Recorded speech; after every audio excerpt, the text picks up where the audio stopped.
Great to be here on a Monday afternoon and still be alive in the NCAA tournament. We had a great weekend here. I want to thank all the people at Purdue for doing such a great job of hosting. That's never easy. You always want to have the opportunity to, but it means a lot of extra work for a lot of people. And Purdue does a great job of hosting. The NCAA recognizes that, so when we have that opportunity, it's great to show what we can do. But two good matches against two really good teams. Western Michigan and Loyola of Chicago were two teams playing as well as any mid-major programs in the entire country. And we knew that we were going to have to play well to be able to match up with them and beat them, and we did. Started a little slow against Western Michigan, but that's a credit to them. They're well coached, well prepared for us, and finally, came back in a couple of the first sets to win that match in 3. And fortunately, our players had a chance to watch Loyola of Chicago play their match on Thursday night and see how incredibly passionate they were and what a great defensive team they were and who some of their big-time hitters were. And I think that helped us get ready for them. But both teams just had remarkable seasons, and I think we should congratulate them as well. But now we look forward to going to Louisville as part of the regional down there. It's a tough regional, Florida and Stanford in the first match, and then our Boilermakers against Louisville in the second match down there. It's a 9:30 start for those of you that are planning on attending, which we hope will have thousands and thousands of Purdue people there. But we know Louisville's tough. They've been one of the top 5 programs in the country over the last 3 or 4 years. So it'll be a big match for us, and we'll have to play awfully well. So that's kind of the lead up, and we're ready for questions. Oh, and I've got 2 great people here with me as well. I've got Chloe Chicoine, sophomore outside hitter from right here in Lafayette, Indiana. And then we have Ali Hornung, senior libero out of, I want to say New Albany. Yes. I know she went to Providence. Sometimes I get it. There's New Albany, there's Jeffersonville, there's something else down there too, right in the same triangle of Clarksville. So I want to get it right, because if I get it wrong, she's going to let me know. True. Yeah, so start things off. Chloe, this is your second time around with this tournament. How does the rhythm change when you've got the tournament games and the travel? Is it a different feel than Big Ten season? A little bit, just because once you lose, you're done. But just going off of last year, I think playing in the Sweet 16 last year helped this team a lot. And I don't know, I think we all know what to expect, kind of just from maybe not the team we're playing, but just a logistical, like really being 2 days early when we get there, and we know what we have to do. So it's a little bit more calming knowing what you're going into. Ali, how does Louisville compare to some of the top teams that you guys have played in the Big Ten? I think that's something that I'm grateful for, is that playing in the Big Ten, every single game is a tough match. But I think just watching Louisville, they're very athletic, very scrappy. I feel like they're kind of similar to us in a way. So I know they have 2 really great outside hitters that they lean on sometimes. So just watching film and preparing for them, we know they're a really good team, and we just have to prepare as best we can. Dave, that's kind of been an area of, struggle. You guys have been a top 10 team all year, but the losses when they've come against the teams that are kind of right above you guys. So I guess, why is that, as you diagnose some of that, and what do you think you can do to change that against teams you might see now and maybe later on? Yeah, you're right. I think that every team that, did beat us was ranked ahead of us at the time. And we did not respond the way I think that this team's capable of responding, for whatever reason. It's been pretty well documented, I thought, up until we got about a third of the way through the Big Ten season. We really weren't ourselves. We were still trying to figure out, what we needed to do to be successful and what it was going to take. And then I thought we became a pretty good team. Yet we still fell to Wisconsin here in 3, and at Penn State in 3. And they felt like those matches felt like we got annihilated. but if you go back and look at tape and look at the stats, it wasn't nearly as bad as what it seems. Those two teams, by the way, are still in the NCAA tournament and in pretty good position. But I think our theory all the time is just get better. And going into this week, we have to get better. You know, we've identified some things that we feel like we can still improve on from watching tape and watching us in matches and practice. So we have to get better. Like Ali said, I think that we're a similar team to Louisville. They may have been ranked ahead of us all season, but I think there's a lot of similarities. And we played them in the spring in a match down, where did we play them? I think that was at Hamilton Southeastern High School. We played them. And the same night that our basketball team was playing in Detroit, in the, what was that, the regional round there too? So I thought our girls did a great job of staying as focused as they could on the match, and we're supposed to just play 4 sets so we could get out of there and find some place to watch most of the basketball game.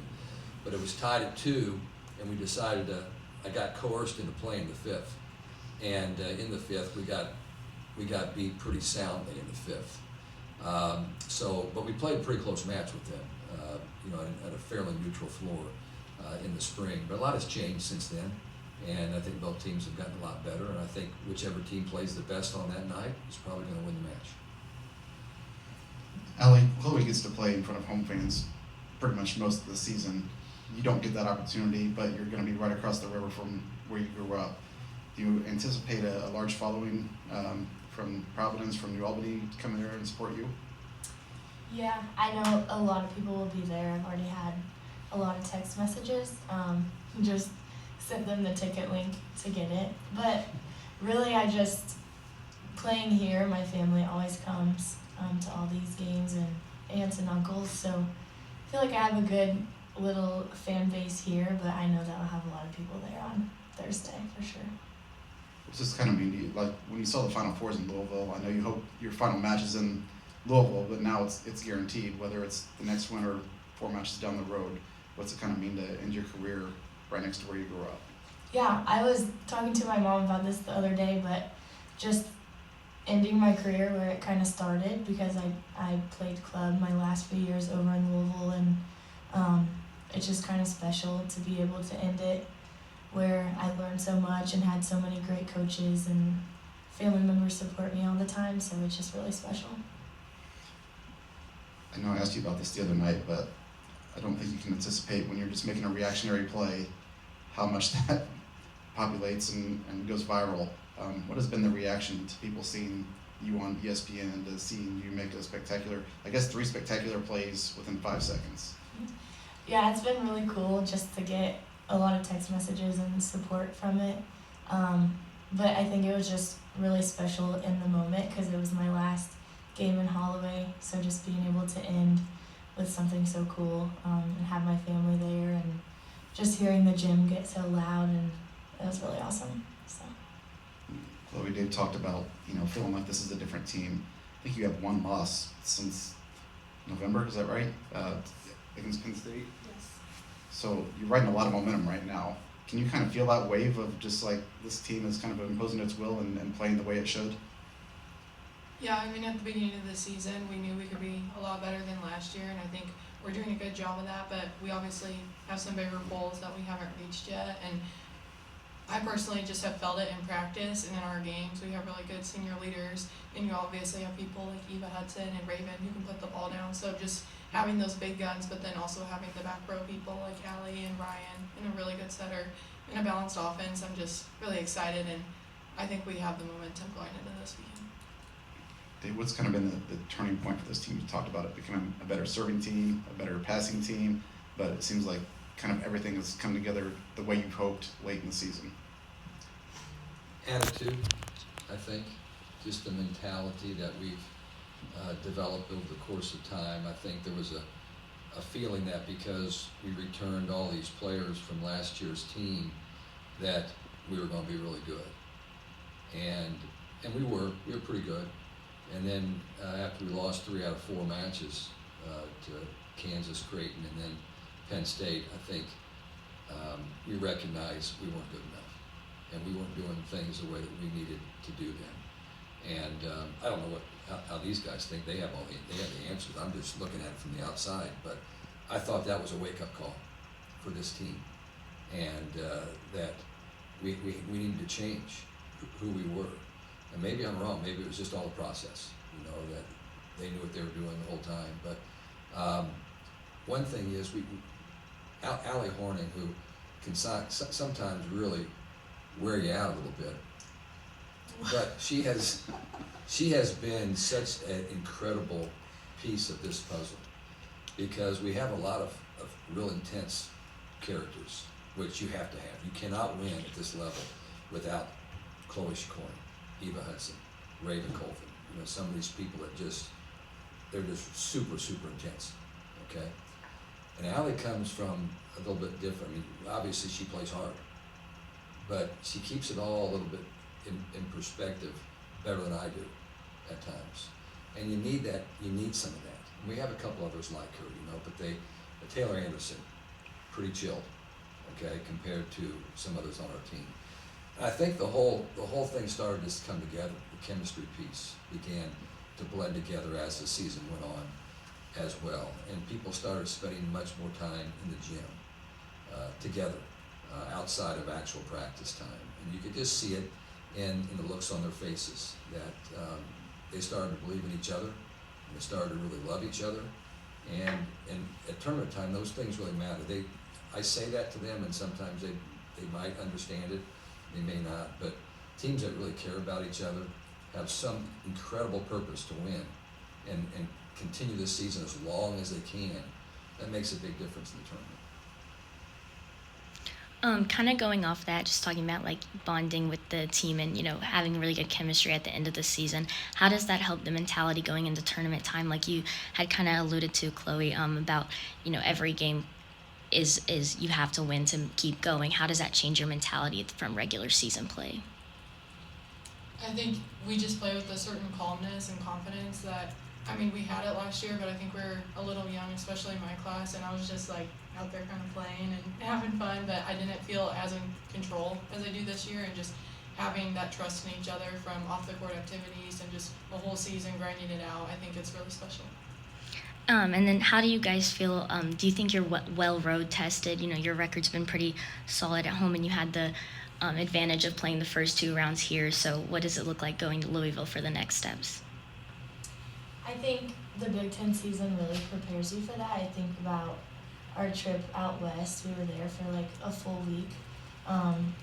Had kind of a lack of sleep at some points, but we got through it and we prepared well for both of those games. So I think just having that Big Ten season to prepare us for wherever we go in the tournament, but now it's Louisville, I think it's a good preparation step for us.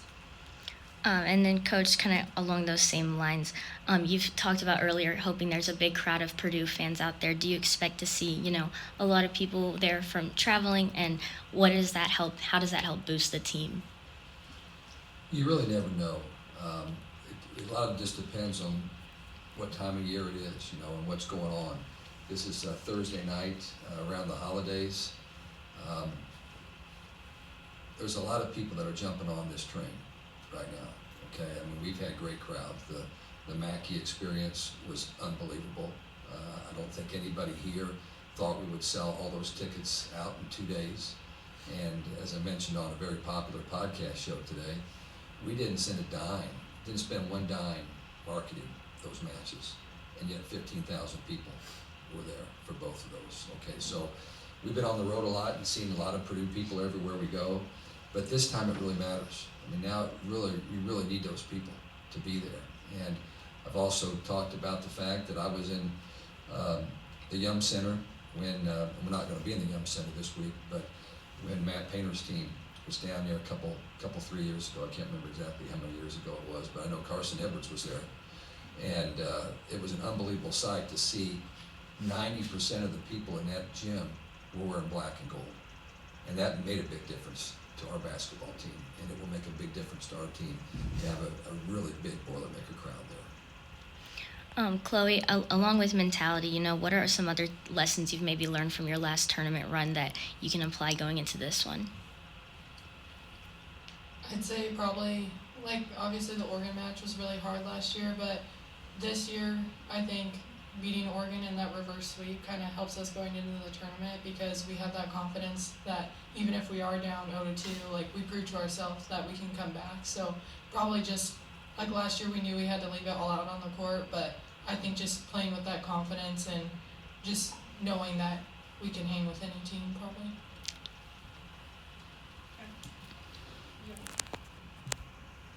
Yeah, so Chloe, something that obviously got brought up in this, Dave said it was when you lost 3 out of 4, and that kind of changed your mentality and how you guys thought that coming back and bringing everybody back, you guys would ostensibly improve.